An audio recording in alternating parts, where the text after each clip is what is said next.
Being biased now. Now understand, I'm not unbiased. I am something you've heard of all your life and never met. I am a New Deal, left-wing, socialist Democrat. Woo! I believe in the second coming of Christ, or at least the reincarnation of Elohim. I came to that conclusion very early in life as to what I wanted to be, and I chose that path, and I don't intend to abandon it now. I guess really, Bob, I could just say what has been said today. I say amen and sit down. But to tell you the truth, I am excited, and I feel like we can make progress.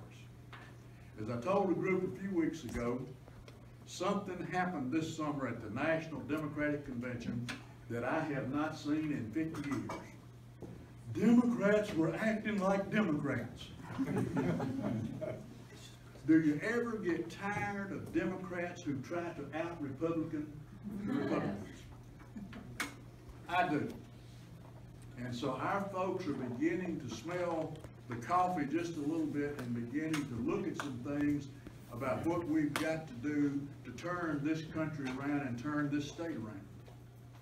Now, if you go to Montgomery or you go to Boise, Idaho, or Bangor, Maine, or Lansing, Michigan, public employees and pension funds of public employees are under attack.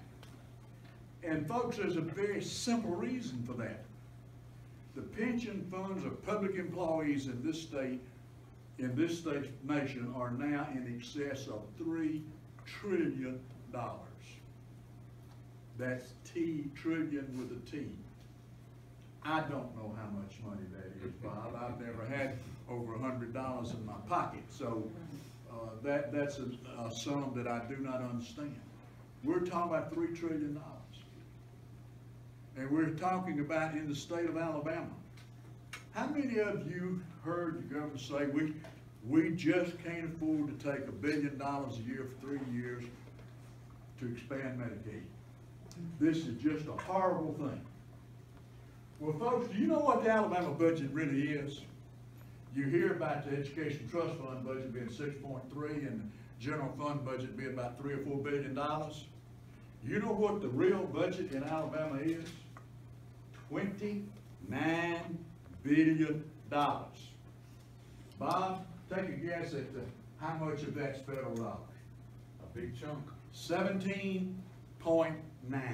billion of the 29 billion that we spend in this state are federal dollars. Now I ask you, how bad would it have been to take another $1 billion a year on the bar graph, boys and girls, ladies and gentlemen, friends and neighbors, and children of all ages? You couldn't find a pen small enough to make a line show up on the bar graph. That's how big that was. Just ludicrous. Now, and it doesn't mean the money wasn't spent.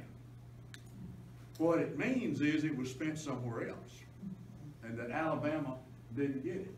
It would have created 35,000 high-paying jobs. And when Bob was talking about buying jobs, I argued with Paul Hubbard one time that when we get through with Mercedes, we could have given every man, woman, and child in Tuscaloosa County $1 million. And that would have been a lot better than 1,500 of them working for minimum wage down at the plant. And that's what we're doing, folks. When I came here 45 years ago, I attended the legislative session, the Ways and Means Committee. The steel mills from Birmingham came and made a presentation and said, our blast furnaces in Alabama were built in 1896. The United States rebuilt Germany and Japan's facilities to state of the art, and we're having a hard time competing. If the state of Alabama will loan us, not give, not forget, loan us $155 million, which we will pay back, with what we've got in federal grants and other things, we can retool and stay in Alabama forever. You know what we did? We turned them down. You know what we did 4 years ago? We gave ThyssenKrupp, a German company who helped put us out of business, $1 billion. They stayed in Mobile County about 2 years, and guess what? They're gone, and we got $1 billion plant with nothing to do in Mobile County. That's the kind of thing that we're doing in Alabama. Do you know that when the airport was built in Atlanta, do you know where their first choice was? Birmingham. You know what the city fathers in Birmingham said? We got steel. We don't need no little old chicken airport. We turned, not only that, boys and girls, ladies and gentlemen, we turned them down twice. The last time they redid it, they wanted to move between Birmingham and Gaston. We turned them down twice. That's the kind of forward-looking leadership that we've had in this state. Now, it's not limited, unfortunately, to Republicans. And when you hear about the new Republican Party of the South, it does not exist. It is the old Dixiecrats who never surrendered. It's the exact same crowd. And one of the things that we've got to do as Democrats and as citizens, folks, we've got to start challenging the myths that public legislators and others tell. How many of you have heard, by golly, states have to have a balanced budget? The federal government ought to have a balanced budget too, because states have to balance their budget. You know how to do it? States don't balance their budgets, Bob. They pass bond issues. You ever heard of building the civic center by paying cash? No, you pass it. Hospitals, schools, roads, sewage systems, prisons. We do it with bond issues. And let me give you another hint. I've been here 45 years. I can't count the number of bond issues we've passed. Do you know we've never paid off one of them? You know what we do? Every 10 years, we refinance them. And for the next 10 years, we pay the interest. Bondholders are happy because they got a steady income, and it doesn't show up for us as a debt. So everybody's happy except the people of Alabama get stiffed again. Happens year after year after year after year after year. How many of you have heard, well, by golly, family has to balance their budget. Family has to sit around the kitchen table and come up with a balanced budget, live within their means. Do you believe that? I won't ask for a show of hands, but I can bet a majority of you did not pay cash for your home. What did you do? You put it on mortgage. I'd be willing to bet that a majority of you don't pay cash when you buy an automobile. You put it now on about a 6-year note, 72 months. You don't live with it. How many people pay cash for their children to go to college? My children have been graduated 30 years. We just now are able to buy furniture for the house again. We've been paying on those notes for 30 years. We didn't pay cash. We didn't have that kind of money to pay cash.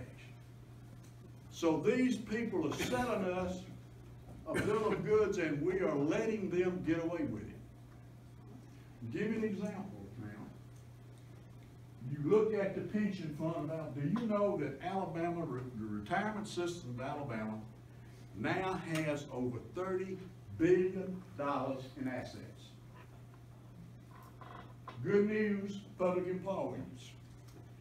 If the Alabama pension system did not receive another penny of revenue, we have enough money on hand to pay for our liabilities and assets for 26 years.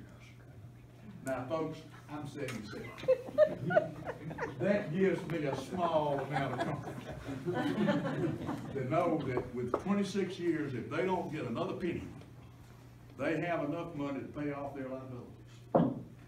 And by the year 2050, with no change in retirement system whatsoever, we will have paid off all of our liabilities and be 100% funded. Folks, that's not a pension system that's in crisis. That's a pension system that there's some politicians wanting to get their hands on. One of the things they want to do is get everybody on. How many of, remember back 15, 20 years ago, how many times did you see a 401k ad, personal retirement fund ad on TV? Not much. How many do you see today? About 55, 60% of the ads are trying to sell somebody a 401k plan, retirement plan. Why? Because business and industry under the Reagan administration were able to get out of the retirement system. Not only did they stiff them or not, they even took the excess funds, and when it came time for retirement, General Motors didn't have any money to pay you. They're wanting to do that same thing with public pension funds. Now, think of in Alabama, how many, for $30 billion, how many dome stadiums you could build with no teams to play in, $30 billion. How many highways from nowhere to nowhere could you build with $30 billion?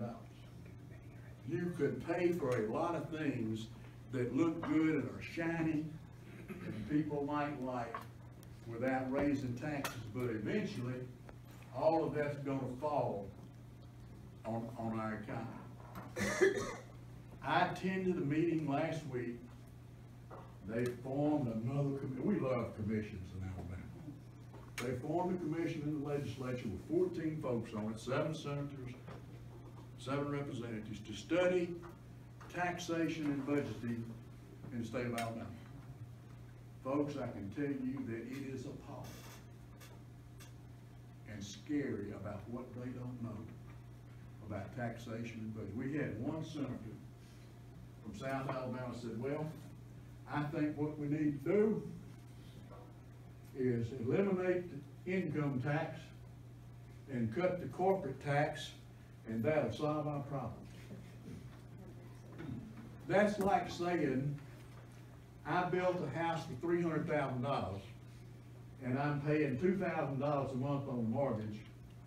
I want to build an addition on it for another $100,000, and I'm going to reduce my payment by $1,000. That's the same analogy, folks. The things that they're saying to us as citizens just simply will not work. You can't build more for less. You can't, give you another example. Do you know who's the lowest tax state per capita in the nation? Good old Alabama. Now, when you talk about raising the property tax on business or income tax, oh, they'll leave. Where the hell are they going to go? You ever thought about that? Does anybody really think that a Walmart store in southeast Huntsville, who grosses $100 million a year, is going to leave the state of Alabama because we charge them $100,000 worth of income tax? Does anybody really believe that? No, they're not going anywhere. They're not going to walk off from that. And did you know that Walmart and those 2 little French shops, J.C. Penney and Target and Enron and Exxon and Texaco and Alabama Power and Sears, do you know that they don't pay any taxes in the state of Alabama? They pay not one single solitary penny of tax in this state. We put into our law a situation where they can transfer the money to a non-income tax state, Delaware, and ship all their money to Delaware and pay no taxes in Alabama. And now Lowe's has got a suit in court to not pay income tax. Now they want to do away with property tax. We've got to stop that. We've got to stand up to these folks. We've got to say to the politicians, you cannot get us off on side issues. What do they want to talk about? Go down to Montgomery and listen to them. They talk about abortion. They talk about gay rights. They talk about gay marriage. They talk about everything under the sun except standing up and representing and doing something for the people of this state. Do you know who owns 80% of the land area of this state? Timber companies. Weyerhaeuser, Georgia Pacific, International Paper Company own literally millions of acres. 20-something years ago, we had a crazy guy in the legislature that he put in a bill to raise the tax on the timberland by 25 cents an acre. The timber companies brought people in by the thousands. But it was just going to be destructive. It was going to destroy them. That's back when I was still smoking, and I was sitting out in front of the Capitol steps, Bob smoking my pale mail, and this guy came out, had a little tree on his lapel, and he was a tree farmer. And I asked him about, it would just kill us in Alabama. And I said, well, let me ask you something. Does your company own land in Escambia County, Alabama? He said, we certainly do. I said, how much tax are you paying per acre? He said, about 50 cents. I said, well, does your company own timberland in Escambia County, Florida? He said, yes, we do. I said, how much are you taking that in? $1.56. So you're making money at $1.56 in Florida, but you can't make money at $1 or 75 if we raise that in Alabama. Seems like to me that's poor management. So we've got to start saying to these guys, we don't want to hear about all these side issues. We don't want to hear about all these hot button issues. We want you to establish good schools. And to establish good schools, you're going to have to raise the taxes. We want good roads. We want good universities. We want health care. And let me tell you, the situation with Medicaid right now, no ifs, and buts, maybes, to which, therefores about it. Not expanding Medicaid and causing rural hospitals to close, people are going to die. They have already. That's fact. They're going to die.